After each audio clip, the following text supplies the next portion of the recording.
আসসালামু আলাইকুম। আরও অপ্রকাশিত নানা খবর বেরোচ্ছে যে শেখ হাসিনা পালানোর আগে যা ঘটেছিল গণভবনে। বেশ ইন্টারেস্টিং কিছু তথ্য, এটা মানে রেকর্ডে রাখার মতন। সেই ঘটনাগুলো এখনো মানুষের কৌতূহল আছে যে শেষ মুহূর্তে কি ঘটেছিল গণভবনে। এ ব্যাপারে যুগান্তর যেই রিপোর্ট দাখিল হয়েছে মানবতা বিরোধী অপরাধ প্রসিকিউটরের পক্ষ থেকে, সেই রিপোর্টের সূত্র ধরে নথি ধরে কিছু বিষয় সামনে নিয়ে আসছে।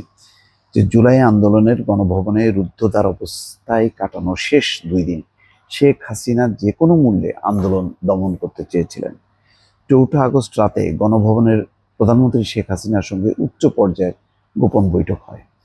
প্রসিকিউশনের পক্ষে আন্তর্জাতিক অপরাধ ট্রাইব্যুনালে চার্জ দাখিল করা এক নথিতে 2024 সালের আগস্টে বাংলাদেশের রাজনৈতিক পরিস্থিতি ঘিরে এমন গুরুত্বপূর্ণ তথ্য উঠে এসেছে।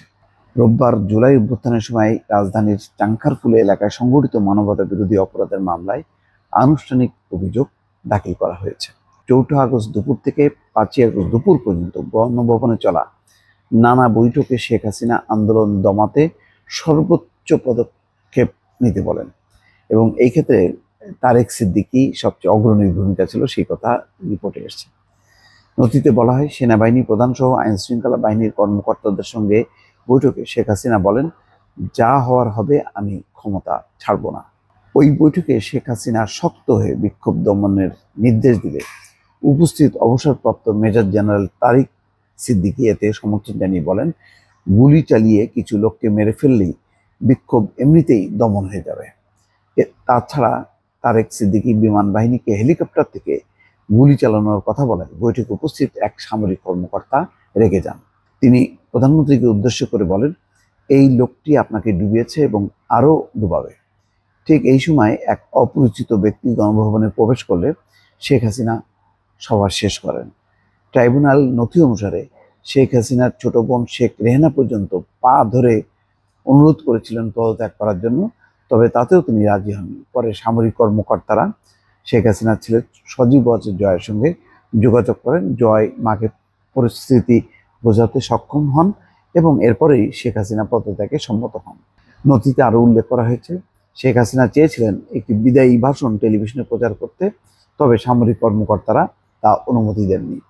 5 আগস্ট দুপুরে শেখ হাসিনা আনুষ্ঠানিকভাবে পদত্যাগপত্র দেন এবং পরে পালিয়ে যান। গণভবনে রুদ্ধদ্বার অবস্থায় কাটানোর শেষ 2 দিনে তিনি যে কোনো মূল্যে আন্দোলন দমন করতে চেয়েছিলেন। নথিতে আরও বলা হয়, শেখ হাসিনার নির্দেশে অপরাপর আসামিরা ঢাকা মহানগরীর চাংখারপুল এলাকায় নিরস্ত্র এবং শান্তিপূর্ণ আন্দোলনকারীদের উপর প্রাণঘাতী অস্ত্র ব্যবহার করে।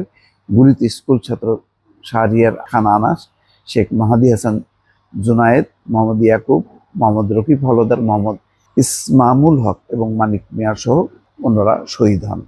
যাই হোক, মানে বেপরা মনোভঙ্গি ছিল, এটা পরিষ্কার।